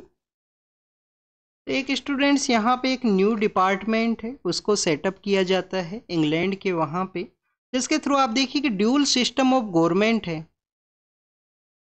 जो ड्यूल सिस्टम ऑफ गवर्नमेंट है उसका यहाँ पे इस्टेब्लिशमेंट होगा। ड्यूल सिस्टम ऑफ गवर्नमेंट का जो इस्टेब्लिशमेंट है वो किस तरीके से होता है, एक न्यू डिपार्टमेंट है, एक न्यू डिपार्टमेंट है उसको सेटअप किया जाएगा इंग्लैंड के वहाँ पे। और न्यू डिपार्टमेंट का जो नेम है वो दिया जाता है बोर्ड ऑफ कंट्रोल। तो स्टूडेंट जो कोर्ट ऑफ डायरेक्टर्स को जो इस्टेब्लिश किया गया था रेवेन्यू, सिविल एंड मिलिट्री के रिगार्डिंग में, उसी के पर्सपेक्टिव से यहाँ पे एक न्यू डिपार्टमेंट है बोर्ड ऑफ कंट्रोल है उसको सेटअप किया गया, जिससे कि यहाँ पे कम्प्लीटली जो कोर्ट ऑफ डायरेक्टर्स है उसका स्पेशल कुछ फंक्शंस हैं वो यहाँ पे ट्रांसफ़र किए जाएंगे। बोर्ड ऑफ कंट्रोल आप देखिए कि कोई इंडिपेंडेंट जो एग्जीक्यूटिव पावर्स है वो नहीं रहेगा। इसी तरीके का जो पेट्रोनेज है वो भी आपको नहीं देखने के लिए मिलता है बोर्ड ऑफ कंट्रोल को। तो सम काइंड ऑफ आप देखिए कि जो चेंजेज है जो शेड्यूल सिस्टम ऑफ गवर्नमेंट है उसको यहाँ पे इस्टेब्लिश किया गया था। पिट्स इंडिया एक्ट के थ्रू आप देखिए कि गवर्नर जनरल का जो एग्जीक्यूटिव काउंसिल है उसके जो मेंबर्स हैं उसको भी यहाँ पे रिड्यूस किया गया। गवर्नर जनरल का जो एग्जीक्यूटिव काउंसिल है उसके जो मेंबर्स हैं वो कितने हुआ करते थे, आप देखिए कि 4 मेंबर्स हैं जो 1773 के थ्रू इंट्रोड्यूस किए गए थे। उसके अंदर 3 मेंबर्स हैं वो कर दिया गया। कमांडर इन चीफ का जो मेंबरशिप है उसको यहाँ पे मस्ट है उसको रखना है। तो आप देखिए कि गवर्नर जनरल है, इसके अलावा 3 मेंबर्स हैं उसको यहाँ पे ऐड किया गया। इंडिया के अंदर में जितने भी जो वॉर्स हैं उनको प्रोहिबिशन, और जो जितनी भी ट्रीटीज हैं वॉर के रिगार्डिंग में उसका भी जो प्रोहिबिशन है वो आपको देखने के लिए मिलेगा। तो आप देखिए कि वॉर है, वॉर के अलावा जो ट्रीटी है उनका जो कम्प्लीटली जो प्रोहिबिशन है वो आपको इसी एक्ट के थ्रू देखने के लिए मिलता है। तो स्टूडेंट 1784 के समय जब यहाँ पे ये पिट्स इंडिया एक्ट आता है तो आप देखिए कि उस समय कौन सा जो वॉर है वो कंटिन्यूस फेज के अंदर में था। तो आपको एक तो मैसूर का जो वॉर है, आप देखिए कि मैसूर के वहाँ पे जो एंग्लो मैसूर वॉर है वो देखने के लिए मिलेगा। इसके अलावा आप देखिए कि मराठाज का जो बैटल है वो हुआ करता था। फर्स्ट जो एंग्लो मराठा वॉर है जो कि 1775 से लेकर 82 का जो समय है, ट्रीटी ऑफ सलबाई है वो साइन किया गया था वहाँ पे। सेकंड मैसूर वॉर है जब टीपू सुल्तान हैदर अली से जो पावर है उसको टेक ओवर करेंगे उस दौरान में, तो उसी समय में ये पिट्स इंडिया एक्ट है वो आएगा। तो आप देखिए कि some kind of East India company का जो बेनिफिट्स है उसी के रिगार्डिंग में कुछ कानून है वो लाए जाते थे जिससे उनका जो कोई एडमिनिस्ट्रेटिव कन्वीनियंस है उसको यहाँ पे फुलफिल किया जा सके। तो जो कंपनी के जो पॉलिटिकल फंक्शंस हैं, जो कॉमर्शियल फंक्शंस हैं, उसका जो सेग्रीगेशन है वो किया गया है यहाँ पे court of directors and board of control के थ्रू में। कोर्ट ऑफ डायरेक्टर्स आप देखिए कि जो कॉमर्शियल फंक्शंस हैं उसके रिगार्डिंग में जो कोर्ट ऑफ डायरेक्टर्स हैं, जिसका इस्टेब्लिशमेंट आपको देखने के लिए मिलेगा 1773 के रेगुलेटिंग एक्ट के थ्रू। आप देखिए कि बोर्ड ऑफ कंट्रोल्स, आपको अगर इसको याद रखना है तो कॉमर्शियल को आप देखिए कि सी से आप यहाँ पे कंप्लीटली मैच की, इसको याद रखना कि जो कॉमर्शियल फंक्शन है यहाँ पे कंपनी के, वो कोर्ट ऑफ डायरेक्टर्स को ग्रांट किया गया। जो बोर्ड ऑफ कंट्रोल्स है उसको पॉलिटिकल अफेयर्स के रिगार्डिंग में, जिसके अंदर आप देखिए कि जो डबल गवर्नमेंट का जो सिस्टम है उसको यहाँ पे इस्टेब्लिश किया गया। बोर्ड ऑफ कंट्रोल्स को यहाँ पे एम्पावर किया गया है कि उसके द्वारा सिविल है, मिलिट्री है और रेवेन्यू के जो ब्रिटिश पोजीशन इन इंडिया का जो एरिया है उसके रिगार्डिंग में जो कंट्रोल है उसको कैरी आउट करना है। तो आप देखिए कि यहाँ पे जो ब्रिटिश पोजीशन है, ब्रिटिश का जो कंट्रोल का जो एरिया है उसको फर्स्ट टाइम रिकॉग्नाइज किया गया। सेकंड, अगर हम डिस्कस करें इसके बारे में, आप देखिए कि ब्रिटिश गवर्नमेंट को यहाँ पे जो सुप्रीम कंट्रोल है वो दे दिया गया कि कंपनी का जो एडमिनिस्ट्रेटिव फंक्शन है, कंपनी का जो एडमिनिस्ट्रेशन है, कंपनी के जो अफेयर्स हैं उसके रिगार्डिंग में जो कंप्लीट कंट्रोल है वो यहाँ पे जो ब्रिटिश गवर्नमेंट है उसको ग्रांट कर दिया गया। तो बेसिकली टू टर्म्स के रिगार्डिंग में ये आपको जो एक्ट है वो देखने के लिए मिलेगा, जो एम लक्ष्मीकांत बुक के अंदर मेंशन किया गया है। एक तो आप देखिए कि यहाँ पे जो कंप्लीट टेरिटरी है उसको ब्रिटिश पोजीशन का बताया गया है। सेकंड, आप देखिए कि यहाँ पे जो कंप्लीटली जो कंपनी के जो अफेयर्स हैं उनको ट्रांसफ़र कर दिया गया ब्रिटिश गवर्नमेंट को यहाँ पे।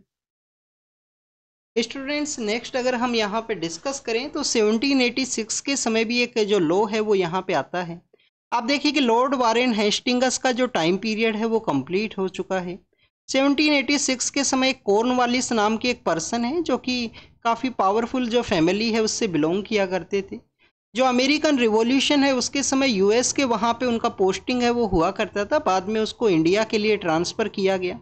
तो स्टूडेंट्स, कॉर्नवालिस को इंडिया के लिए सेंड किया गया। कॉर्नवालिस नाम के जो पर्सन हैं उनको इंडिया के लिए सेंड किया जाता है एज ए गवर्नर जनरल के रूप से। और आप देखिए कि कॉर्नवालिस के द्वारा यहाँ पे डिमांड किया जाएगा। कॉर्नवालिस का 2 डिमांड आपको देखने के लिए मिलेगा कि काउंसिल का जो ओवरराइडिंग का जो पावर है, कि power to override his council, कि उनका जो काउंसिल है उसको ओवरराइड किया जाए इनके द्वारा, तो वो पावर यहाँ पे ग्रांट किया जाएगा 1786 के इस एक्ट के through, override the council. Next अगर हम डिस्कस करें स्टूडेंट्स, इसी अमेंडमेंट एक्ट के थ्रू यहाँ पे गवर्नर जनरल को जो कमांडर इन चीफ है उसके रूप से भी अपॉइंट किया जाएगा, जो कि आप देखिए कि एक अलग से पोस्ट यहाँ पे क्रिएट करना था। 4 मेंबर्स से 3 मेंबर्स किए गए थे पिट्स इंडिया एक्ट के अंदर में। तो यहाँ पे जो गवर्नर जनरल को जो यहाँ पे कमांडर इन चीफ है, गवर्नर जो जनरल हैं उनको ही as a commander in chief के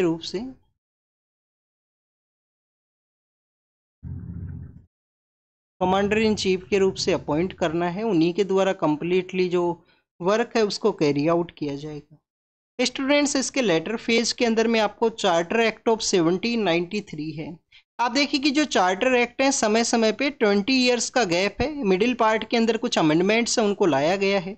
20 ईयर्स का जो गैप है वो आपको मेजरली देखने के लिए मिलेगा चार्टर एक्ट्स का। यहाँ पे आप देखिए कि 1773 है, उसके लेटर फॉर्म के अंदर में कुछ यहाँ पे अमेंडमेंट्स है जो 1793 के अंदर लाए जाते हैं। 1813 है जिसके अंदर क्रिश्चियन मिशनरीज हैं उनको अलाउ किया गया। चाय और चाइना के अलावा कंपनी का जो ट्रेड है उसको यहाँ पे अबोलिश कर दिया गया।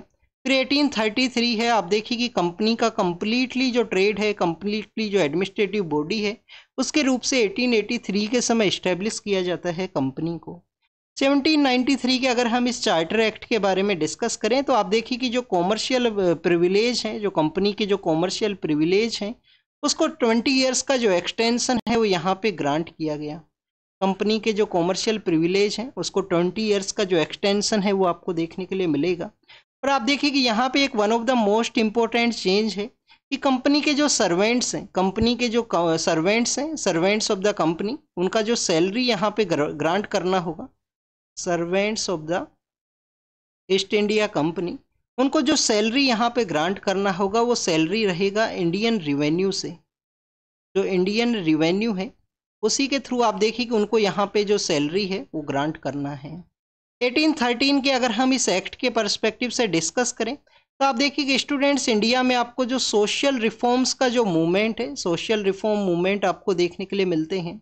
आप देखिए कि 1814 के समय राजा राम मोहन राय के द्वारा आत्मीय सभा को इस्टेब्लिश किया जाता है। गिफ्ट टू मोनोथिज्म का जो किताब है, आत्मीय सभा के बाद में गिफ्ट टू मोनोथिज्म है, जो कि आपको 1809 के समय, उसी एरा के समय आपको देखने के लिए मिलता है। तो उसी दौरान में सोशल रिफॉर्म मूवमेंट की वजह से आप देखिए कि ग्राउंड है वो प्रिपेयर हुआ था। तो क्रिश्चियन मिशनरी है उनको अलाउ किया गया, जिससे कि उनके द्वारा कुछ लोगों को अट्रैक्ट किया जा सके क्रिश्चियनिटी के पर्सपेक्टिव से। एजुकेशन भी आप देखिए कि उनके द्वारा स्प्रेड किया गया था, जो क्रिश्चियन मिशनरीज है उनके थ्रू। नेक्स्ट आप देखिए कि एजुकेशन के रिगार्डिंग में एक फंड है, जो कुछ पैसे है उसको इस्टेब्लिश करने, उनको यहाँ पे एक्सपेंडिचर के रिगार्डिंग में उनको अलाउ किया गया। बट वो आप देखिए कि उनका इस्टेब्लिशमेंट है एजुकेशन के रिगार्डिंग में, आप देखिए कि उनका जो इस्टेब्लिशमेंट है वो नहीं देखने के लिए मिलेगा। 1813 के इसी लॉ के थ्रू में स्टूडेंट्स आपको देखने के लिए मिलता है कि कंपनी का जो मोनोपोली है उसको अबोलिश किया गया। बट यहाँ पे कुछ एक्सेप्शन है। एक तो चाइना के साथ में जो ट्रेड है, आप देखिए कि चाइना का जो एरिया है वहाँ से जो ट्रेड हुआ करता था, और चाय का जो ट्रेड है कंपनी का, उसको जो एक्सेप्शन है वो ग्रांट किया गया कि कंपनी के द्वारा चाइना और जो चाय का जो ट्रेड है वो यहाँ पे कैरी आउट हो सकता है। चाइना से काफ़ी कुछ जो ट्रेड है उस दौरान में आपको देखने के लिए मिलता है। स्टूडेंट्स उसके लेटर फॉर्म के अंदर में आप देखिए कि 1833 का जो लॉ है वो इस्टेब्लिशमेंट में आता है। 1833 के अगर हम इस लॉ के बारे में डिस्कस करें तो कुछ इसके जो इम्पोर्टेंट प्रोविजंस हैं, जो कि हमारे यूपीएससी के एग्जाम के पर्सपेक्टिव से भी इम्पोर्टेंट है, यहाँ से क्वेश्चन है वो भी पूछा जा सकता है 1833 के लॉ के रिगार्डिंग में। तो आप देखिए कि कंप्लीटली सेंट्रलाइजेशन का जो बॉडी है उसका जो इस्टेब्लिशमेंट आपको इस एक्ट के थ्रू देखने के लिए मिलेगा। आप देखिए कि चार्टर एक्ट ऑफ 1833 कंप्लीटली जो सेंट्रलाइजेशन जो यहाँ पे 1773 से जो सेंट्रलाइजेशन स्टार्ट होता है, ये जो सेंट्रलाइजेशन है अपने पीक के ऊपर पहुँचेगा 1833 के समय में, जिस समय आप देखिए कि यहाँ पे गवर्नर जनरल ऑफ इंडिया उसको इस्टेब्लिश किया जाएगा। फर्स्ट जो गवर्नर जनरल ऑफ इंडिया है वो कौन हुआ करते हैं? तो स्टूडेंट्स लॉर्ड विलियम बेंटिक है, वो आपको first governor general of India है वो देखने के लिए मिलेंगे। आप देखिए कि first governor general of India कौन है? लॉर्ड विलियम बेंटिक है, वो आपको first governor general of India है वो देखने के लिए मिलते हैं। तो स्टूडेंट्स ये final step towards the centralisation है। आप देखिए कि गवर्नर जनरल ऑफ बंगाल को गवर्नर जनरल ऑफ इंडिया है वो कन्वर्ट कर दिया जाता है, और कंप्लीटली जो सिविल और मिलिट्री का जो पावर है वो यहाँ पे ग्रांट किया जाएगा। तो आप देखिए कि एक्ट के द्वारा फर्स्ट टाइम यहाँ पे गवर्नमेंट ऑफ इंडिया का जो कंप्लीटली अथॉरिटी है एंटायर टेरिटरी के ऊपर आपको देखने के लिए मिलता है कि जो ब्रिटिश पोजीशन का जो ब्रिटिश इंडिया है वहाँ पे कंप्लीटली एक कंट्रोल करने के रिगार्डिंग में एक बॉडी है उसको क्रिएट किया गया। लॉर्ड विलियम बेंटिक है वो फर्स्ट आपको जो गवर्नर जनरल ऑफ इंडिया है वो देखने के लिए मिलेंगे। नेक्स्ट अगर हम बात करें स्टूडेंट्स, इसके द्वारा आप देखिए कि जो बॉम्बे और मद्रास प्रेसिडेंसी है उसको सबॉर्डिनेट क्रिएट कर दिया गया था 1773 के एक्ट के थ्रू। मद्रास और बॉम्बे प्रेसिडेंसी को जो सबॉर्डिनेट बना दिया गया था, उस कंप्लीटली यहाँ पे जो पावर्स हैं, जो उनका लेजिस्लेटिव पावर है governor of Bombay and Madras का, उसका लेजिस्लेटिव पावर को भी यहाँ पे डिप्राइव किया गया। तो आप देखिए कि एक्ट के द्वारा किया गया है यहाँ पे कि जो बॉम्बे और मद्रास प्रेसिडेंसी हैं उनका जो लेजिस्लेटिव पावर है उससे कंप्लीटली जो डिप्राइव है वो आपको देखने के लिए मिलेगा कि उनको कंप्लीटली यहाँ पे डिप्राइव्ड कर दिया गया। और स्टूडेंट जो गवर्नर जनरल ऑफ इंडिया का जो पोस्ट क्रिएट किया गया, गवर्नर जनरल ऑफ इंडिया जो लॉर्ड विलियम बेंटिक है वो फर्स्ट गवर्नर जनरल है। आप देखिए उनको कम्प्लीटली यहाँ पे जो पावर है वो ग्रांट कर दिया गया कि एग्जीक्यूटिव एंड लेजिस्लेटिव जो फंक्शंस हैं कम्प्लीटली जो इंडियन टेरिटरी है उसके अंदर में इनके द्वारा कैरी आउट किया जाएगा। स्टूडेंट्स इसके अलावा आप देखिए कि यहाँ पे जो ईस्ट इंडिया कंपनी है, ईस्ट इंडिया कंपनी का जो बेसिकली जो कॉमर्शियल बॉडी है उसके रूप से भी उनका जो एस्टेब्लिशमेंट है वो आपको अबोलिशमेंट के रूप से देखने के लिए मिलेगा कि कॉमर्शियल जो एक्टिविटीज़ हैं उनको यहाँ पे अबोलिश कर दिया गया। प्योरली जो एडमिनिस्ट्रेटिव बॉडी है उसके रूप से सेटअप कर दिया गया ईस्ट इंडिया कंपनी को। तो ईस्ट इंडिया कंपनी जो कि बेसिकली आपको एक कॉमर्शियल बॉडी के रूप से इंडिया के लिए आता है ट्रेड की रिगार्डिंग। तो आप देखिए कि जो कंपनी का जो कॉमर्शियल एक्टिविटीज़ हैं, कंपनी का जो कॉमर्शियल एक्टिविटीज़ हैं उसका कम्प्लीटली यहाँ पे अबोलिशमेंट है और इसका जो एडमिनिस्ट्रेटिव जो बॉडी है, एडमिनिस्ट्रेटिव जो बॉडी है उसके रूप से यहाँ पे सेटअप किया गया ईस्ट इंडिया कंपनी को। इसके अलावा स्टूडेंट्स यहाँ पे जो कंपनी का जो टेरिटरी जो रूल किया गया है, आप देखिए कि उसके जो मेजेस्टीज हैं, जो उनके जो हेयर्स हैं, जो सक्सेसर्स हैं, उनका जो कम्प्लीटली यहाँ पे पावर के अंडर में कंपनी के द्वारा जो एडमिनिस्ट्रेशन है उसको कैरी आउट किया जाएगा।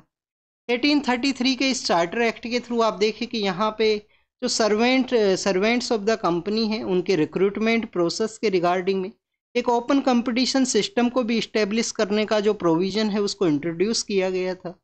बट लेटर फॉर्म के रिगार्डिंग में आप देखिए कि जो कोर्ट ऑफ डायरेक्टर्स का जो अपोजिशन है उसके रिगार्डिंग में जो सिलेक्शन का जो प्रोसेस है वो आपको नहीं देखने के लिए मिलेगा। ओपन जो कंपटीशन है वो नहीं देखने के लिए मिलता है। वो फिर आप देखिए कि लेटर फॉर्म में 1853 का जो लॉ यहाँ पे एग्जिस्टेंस में आता है तो उस समय में आपको जो ओपन कंपटीशन का जो सिस्टम है वो देखने के लिए मिलेगा। एक आप देखिए कि मकोले को भी एज ए मेंबर के रूप से ऐड किया गया 1833 के इस लॉ के थ्रू। अब स्टूडेंट्स अगर हम डिस्कस करें नेक्स्ट जो चार्टर एक्ट ऑफ 1853 है उसके पर्सपेक्टिव से, तो आप देखिए कि 1853 का जब चार्टर एक्ट यहाँ पे इस्टेब्लिशमेंट में आता है तो उस समय में आपको जो डिमांड है वो देखने के लिए मिलता है कि जो बोर्ड ऑफ डायरेक्टर्स हैं, जो कोर्ट ऑफ यहाँ पे जो आप देखिए कि कोर्ट ऑफ डायरेक्टर्स हैं, बोर्ड ऑफ कंट्रोल हैं, तो उनके द्वारा जिस तरीके से अननेसेसरी जो डिले है वो क्रिएट किया जाता है किसी भी एक डिमांड की रिगार्डिंग, तो उनको अबोलिश किया जाए। चार्टर एक्ट 1853 से पहले आपको इस चार्टर एक्ट ऑफ 1853 से पहले आपको इस तरीके का जो डिमांड है वो देखने के लिए मिलेगा। आप देखिए कि यहाँ पे इस चार्टर एक्ट के अंदर में कुछ रिफॉर्म्स हैं उनको कैरी किया गया। वन ऑफ द सिग्निफिकेंट जो कॉन्स्टिट्यूशनल जो डेवलपमेंट है उसके रिगार्डिंग में आपको जो एक्ट है वो देखने के लिए मिलेगा। तो स्टूडेंट्स एक्ट के अंदर में फर्स्ट टाइम जो लेजिस्लेटिव एंड एग्जीक्यूटिव फंक्शन है, गवर्नर जनरल का जो काउंसिल है उसके जो लेजिस्लेटिव एंड एग्जीक्यूटिव फंक्शंस है उसको यहाँ पे सेपरेट किया गया। तो स्टूडेंट्स जो गवर्नर जनरल का जो काउंसिल है, आप देखिए कि गवर्नर जनरल काउंसिल के जो एग्जीक्यूटिव फंक्शन है, एग्जीक्यूटिव फंक्शन है, जो लेजिस्लेटिव फंक्शन है उनका कंप्लीटली जो सेपरेशन है, एग्जीक्यूटिव एंड लेजिस्लेटिव जो फंक्शंस हैं उनका जो सेपरेशन है वो आपको देखने के लिए मिलेगा इस एक्ट के थ्रू में। आप देखिए कि एडिशनल जो 6 न्यू मेंबर्स हैं उनको जो लेजिस्लेटिव जो काउंसलर्स हैं उसके रूप से यहाँ पे अपॉइंट किया गया। अगर हम बात करें स्टूडेंट्स यहाँ पे इंडियन जो सेंट्रल लेजिस्लेटिव काउंसिल है वो कम्प्लीटली जो लेजिस्लेशन वर्क है उसके रिगार्डिंग में आपको देखने के लिए मिलेगा। इंडियन सेंट्रल लेजिस्लेटिव काउंसिल है, इंडियन सेंट्रल लेजिस्लेटिव जो काउंसिल है उसको यहाँ पे सेटअप किया गया, जिसको कि आप देखिए कि एक मिनी पार्लियामेंट है, मिनी पार्लियामेंट है उसके रूप से भी आपको देखने के लिए मिलेगा। नेक्स्ट अगर हम बात करें स्टूडेंट्स यहाँ पे आप देखिए कि कुछ जो ब्रिटिश पार्लियामेंट का जो वर्क हुआ करता था उसी के थ्रू आपको इसका जो वर्किंग प्रोसेस है, इंडियन जो सेंट्रल लेजिस्लेटिव काउंसिल है उसका जो वर्क है वो कम्प्लीटली आपको ब्रिटिश पार्लियामेंट है उसके रिगार्डिंग में है। इसका जो कम्प्लीटली वर्क सिमिलरली आप देखिए कि जो ब्रिटिश पार्लियामेंट है उसके थ्रू आपको यहाँ पे कम्प्लीटली जो वर्क है वो देखने के लिए मिलता है। नेक्स्ट अगर हम डिस्कस करें स्टूडेंट्स, आप देखिए कि फर्स्ट टाइम यहाँ पे जो लेजिस्लेशन का जो फंक्शन है उसको एज ए सेपरेट फंक्शन या सेपरेट जो एरिया है उसके रूप से ट्रीट किया गया। एक स्पेशल जो मशीनरी है, स्पेशल जो प्रोसेस है उसको यहाँ पे सेटअप किया गया। तो लेजिस्लेशन प्रोसेस का एक सेपरेशन आपको या कम्प्लीटली जो डिफरेंट ट्रीट है वो आपको इसी चार्टर एक्ट ऑफ 1853 के थ्रू देखने के लिए मिलेगा। तो आप देखिए कि यहाँ पे one kind of the mini parliamentary जो प्रोसेस है ब्रिटिश पार्लियामेंट का जो लाइन्स है उसी के ऊपर डिपेंडेंट आपको देखने के लिए ये मिलता है, जो 1853 के चार्टर एक्ट के थ्रू इस्टेब्लिशमेंट। स्टूडेंट जो ओपन कंपटीशन का जो सिस्टम को जो इस्टेब्लिश किया गया था, तो आप देखिए कि ओपन कंपटीशन जो रिक्रूटमेंट है सिविल सर्वेंट्स का वो यहाँ से स्टार्ट होता है 1853 के इस लॉ के थ्रू। आप देखिए उस समय जो सिविल सर्विस है, higher level of civil servants हैं, lower level of civil servants हैं, ग्रुप ए एंड बी के रूप से आप उसको डिवाइड कर सकते हो। उसके रिगार्डिंग में आपको सिविल सर्वेंट्स में जो सेग्रीगेशन है वो देखने के लिए मिलता है। तो आप देखिए कि open competition system of selection and recruitment जो है, जो open competition and recruitment of civil servants है,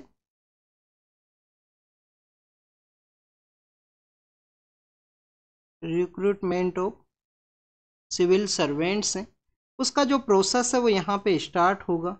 मकोले कमेटी है, मकोले कमेटी को अपॉइंट किया गया, उनके द्वारा जो कंप्लीट प्रोसेस है उसको कैरी किया गया है 1853 के इस कानून के थ्रू में, 1853 के इस चार्टर एक्ट के थ्रू।